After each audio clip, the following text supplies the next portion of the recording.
अल्लाह के पैगंबर सल्लल्लाहु अलैहि वसल्लम की शान में गुस्ताखी की है, ये 2 अरब मुसलमानों के ऊपर हमला है, ये आलम इस्लाम के ऊपर हमला है और ये बदतरीन दहशत गर्दी है।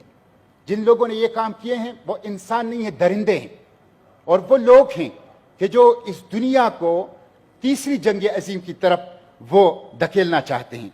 ये फाशिस्ट लोग हैं और इन्होंने ये हरकत की है, इसके ज़रिए से उन्होंने दुनिया के अमन को ख़तरे में डाला है।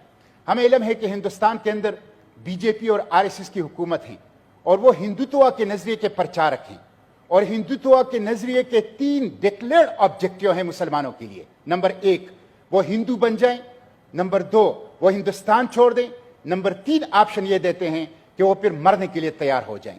इस डिक्लेयर्ड ऑब्जेक्टिव के साथ आरएसएस और बीजेपी वो हिंदुस्तान के ऊपर वो हुकूमत कर रही है।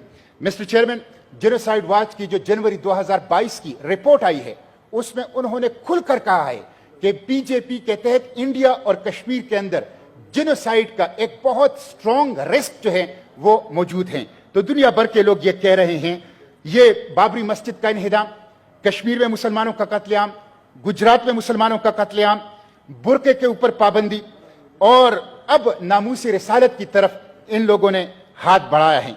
इसलिए मिस्टर चेयरमैन, हम इसकी शदीद अल्फाज के अंदर मजम्मत करते हैं, और मैं इस मौका पर मैं आलम इस्लाम से यह मुतालबा करता हूं कि अल्लाह के पैगंबर सल्लल्लाहु अलैहि वसल्लम की शान की अगर हम तहफ़्फ़ुज़ ना कर सके, अल्लाह के पैगंबर सल्लल्लाहु अलैहि वसल्लम की नामूस की अगर हम तहफ़्फ़ुज़ ना कर सकें तो हम कैसे उम्मती होंगे। और मैं मुस्लिम हुक्मरानों से कहता हूं, इस वक्त 60 मुस्लिम ममालिक हैं, इस वक्त 80 लाख फौज है मुसलमानों के साथ, इस वक्त मुसलमानों की जियो स्ट्रेटेजिक लोकेशन एक हथियार है, आबनाई हुर्मुज़ है, आबनाई मलाका है, नहर स्वेज है।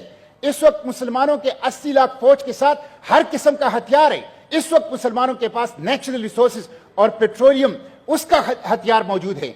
इन सब हथियारों के बावजूद अगर उम्मत मुस्लिमा मोदी के फाशिस्ट पार्टी के मुकाबले में अपने पैगंबर की शान को और नामूस को महफूज न कर सकें, तो मैं मुस्लिम हुक्मरानों से पूछना चाहता हूं कि वो हशर के रोज किस मुंह से शाफ़िए महशर सल्लल्लाहु अलैहि वसल्लम से शफात की दरखास्त करेंगे, साक़ी कौसर सल्लल्लाहु अलैहि वसल्लम से कौसर की जाम की दरखास्त करेंगे।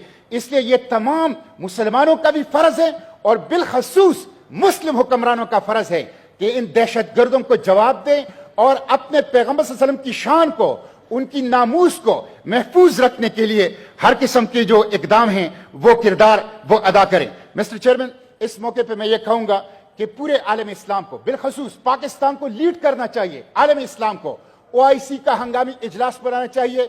ये उनकी स्टेट पॉलिसी है, ये बीजेपी की स्टेट पॉलिसी है। मसाजिद के बाद, मदारिस के बाद, बुरके के बाद, मुसलमानों के कत्लेआम के बाद, इस्लामी तहजीब के बाद अब उन्होंने नामूसी रिसालत की तरफ एक मंसूबे के तहत हाथ बढ़ाया है।